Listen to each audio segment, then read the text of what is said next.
Imagine you're in the hospital in need of medical attention, and in walks your doctor, a teenager. Hello, Mr. Lim. I'm Dr. Nakayama, and this is Dr. Zeller. Hi, we're both residents. Dr. Kamealoha will be taking care of you. Aloha, Mr. Lim. Is this some kind of practical joke? She may be 16, but she is a doctor.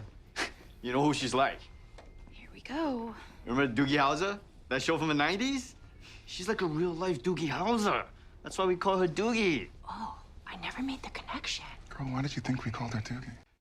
Go. No need to page our next guest from Doogie Kamealoha MD. Please say hello to actor, model, and activist Jeffrey Bowyer-Chapman. Good morning, Jeffrey. How you doing? Hey there, Jeffrey. Good morning. I'm so happy to be here. Yes, they're making fun of me because apparently in the tease I said the name wrong. I don't know what I said, but it's Kamealoha. All right, so there we go. It's tricky. I've heard many different versions of it. I know. You did a good job. Well, thank you. Thank you very much. Well, the series is inspired by the '90s series Doogie Howser MD. Although this one, it's a whole different story. What's this new series about? And by the way, did you watch the original? Oh, of course I watched the original. It was a staple in my home growing up, gathering around the TV with my mom and my sister.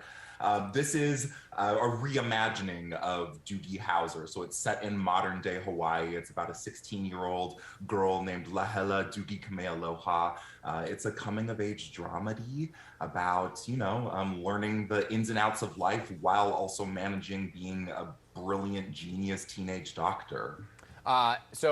On the series, there's quite a few names with a lot of vowels. All right, so you saw me struggle just now. Do they just roll off the tongue? I mean, have you learned any Hawaiian words?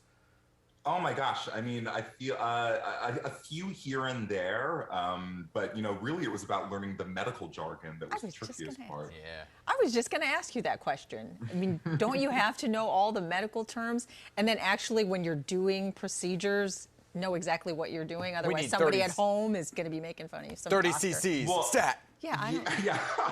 Well, luckily we weren't actually performing surgery, but yes, we did have a doctor on set. I hope not, right. An incredible guy named Dr. Mark, who was there to help us with pronunciation of medical jargon and just how to do certain things like holding a scalpel and putting on gloves and, just basic medical things so that people at home aren't making fun of us. Exactly. Right. But do you get the perk of filming actually in Hawaii? We did, yes. We shot for 4.5 months on Oahu in Honolulu. It was such an incredible experience. Fine, rub it in.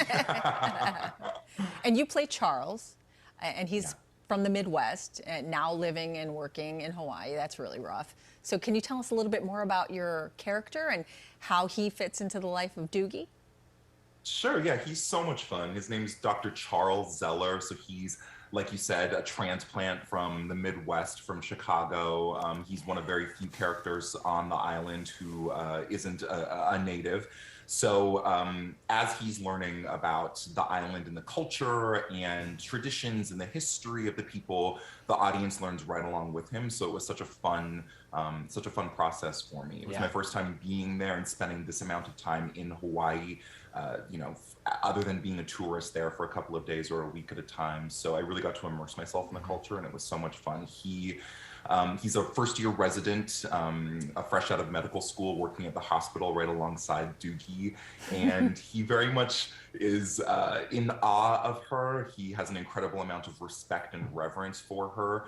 He has a lot to learn from her when it comes to medical genius, but when it comes to real-world practicality and just lived experiences, he has a little bit more experience under his belt, so he can help kind of guide Lahela in that respect. They have a really fun rapport. They're learning from each other. Totally, right? Yeah. So you have said, growing up, you could have never imagined that you'd get to play an openly gay character in a Disney property. So the times are changing. What has being cast in the show really meant to you, and what do you hope it will mean for so many others as well? Oh my goodness. It means so much to me. I don't even really know how to put it into words. It was the reason why I became an actor was to, fill the void in some capacity. As a biracial queer person myself, I didn't have the privilege of turning on my TV as a kid and seeing reflections of myself. I didn't see characters on television who were like me. So that was very much the driving force behind me wanting to become an actor in the first place. So now that my intentions are being fulfilled, it's beyond a dream come true. And just to have, the opportunity to be one link in the chain of the LGBTQ community who are really killing it when it comes to television and film these days, and to be able to be for so many young queer kids and biracial kids and people of color out there, to be for them what I didn't have for myself, so they can turn on their televisions and see reflections of themselves. I think it's just only going to benefit the generations to come. You're very inspiring. So cool. Jeffrey, in the commercial break, you couldn't see us. Could you see us now? I can't see you. You did a whole interview without being able to see anything? Wow. You so sound talented. gorgeous, though. Gosh. Okay. Yeah, I wore my good tie today for you. All right. Jeffrey, thanks. Great to meet you. And Thanks for having me.